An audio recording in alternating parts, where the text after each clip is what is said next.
How do they do that? There you go. The whole thing comes out and you can pull it out with a nice shove. That is pretty cool.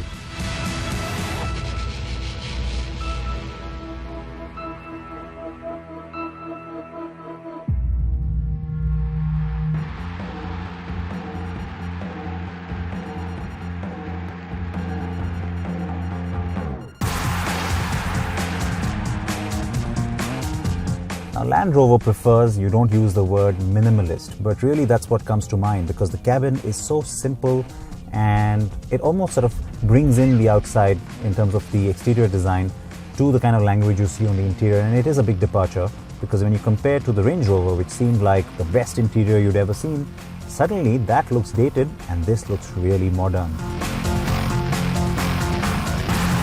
Now the car is full of all sorts of features and comforts that you would expect from a car in the premium space. So I'm not going to bore you with that, but the real talking point besides the way the cabin looks is how that screen pops out and how you have these 3 screens. The instrument cluster is virtual, that's not new, but these are, and it's called Touch Pro Duo because yes, there are 2 screens. And now this is what most people have been fascinated about, and now the new Audi A8 is using something similar. So you basically got all the car's functions, both in terms of its drivability and driver aids, and also of course the infotainment and everything you can do sitting on the inside, split between these 2 screens. So you could have the navigation map on the screen on top, so it's constantly on. But down here you could be getting into the vehicle setting and changing the drive modes or the terrain response. You could also go in and play around with the seats. There's a massage function of course at the top end. And climate control, it's all down here. And what's really cool is how the 2 dials have been integrated within that screen, and they're also, sort of embedded with a little bit of a display. So it is very different, it is very modern. It's something that's probably going to catch on quicker than you think, and certainly is something you should probably see getting into certain other vehicles from the JLR family.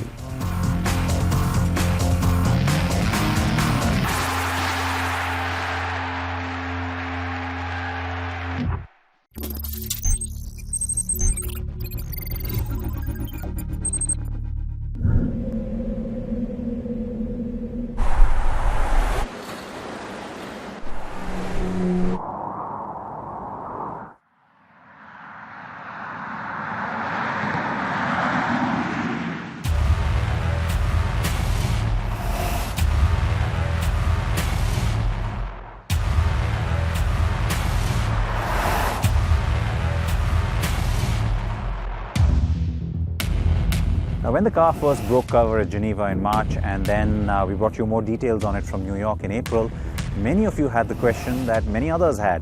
Why has it been named Velar? Well, of course, Land Rover told us at the time that it goes back to the name given to the first prototype of the first Range Rover. So we're talking about just before about 1970. But why was that car named Velar? Now, that's the part I'm going to tell you right now. It was very simple to take the alphabets or the exact letters from the Land Rover badging and turn it around and make it Velar. That was one, but that's not the only reason. It's also Latin for to cover. And remember, this was the first time that Land Rover was going from a utilitarian sort of soft top to something that was hard top, a little more luxurious, and definitely more appealing to a wider audience. The car's design follows the Range Rover theme of being yacht-inspired, and yet things aren't as big and straight as you see on the other Ranges. And its sleek lines will captivate you, as will the very unique new daytime running lights and the gorgeous tail lights.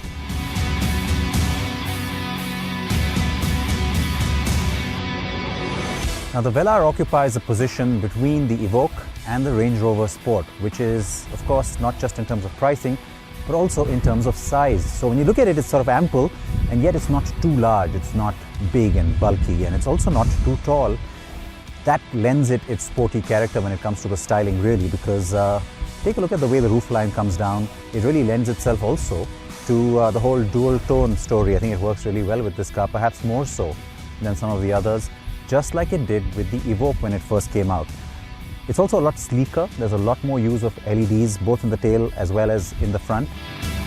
and I promise you these are gloss black wheels. We've had some fun with the car, and so of course, yeah, it's gone triple tone now, hasn't it?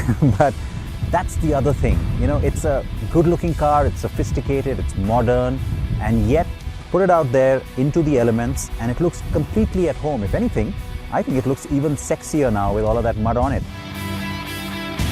The face is unmistakably Range Rover or Land Rover really, and yet it is new, it's completely different. You don't have to look at it twice to try and figure out, hey, hang on, which model is that?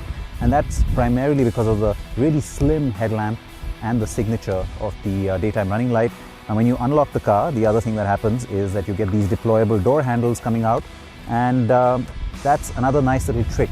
It doesn't just help aerodynamics, it does add to the style quotient of the car, and because it's a Land Rover, it couldn't be something delicate like on the F-Type or even a Model S from Tesla. It had to be chunky and yet be sleek.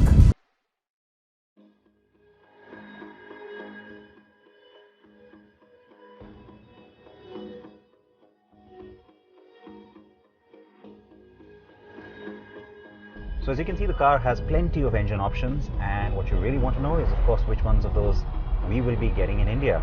So the 2-litre petrol, the 2-litre diesel, and also the 3-litre diesel. That's what we'll get at launch, and the 3-litre diesel is the car I'm driving now.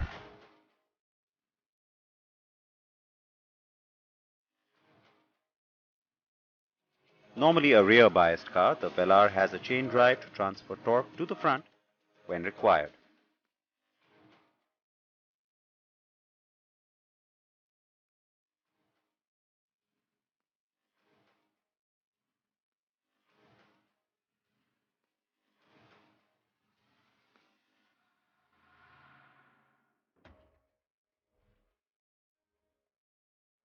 All-wheel drive capability and an 8-speed automatic gearbox are standard, and yes, that includes the paddle shifters. The sound insulation is something that really just gets better and better with each new iteration or each new model from possibly every manufacturer now. On the Velar, you really get a sense of that, and it's a good thing, of course, because the car's luxury quotient kind of talks to this whole smooth, quiet cabin ride as well, and even the big wheels and even the diesel engine, most of that noise doesn't filter into the cabin at all.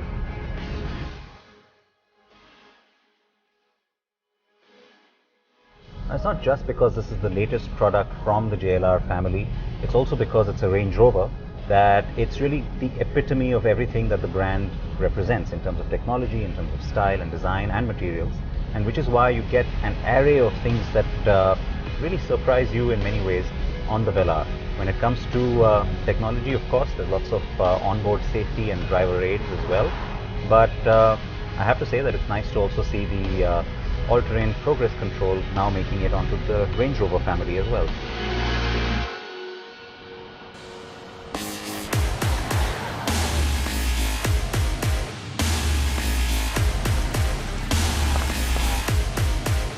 Now all of the cars on this drive program have 22-inch wheels, which was a bit surprising to me considering there's a fair amount of off-roading, some rough roads that we're dealing with as well. But the car has done pretty well despite that, and you know what? It is the grip that you get from the car, this sense of confidence, that's the first thing that will grab you about the drive, and it's an inherently different character really to some of the other cars in the portfolio.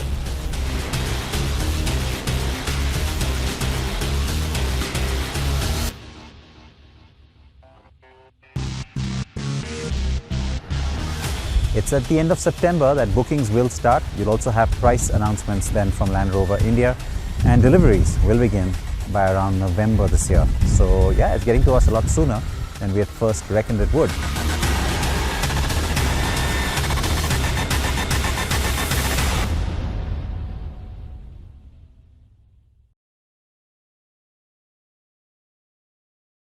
Welcome to my daily live news channel.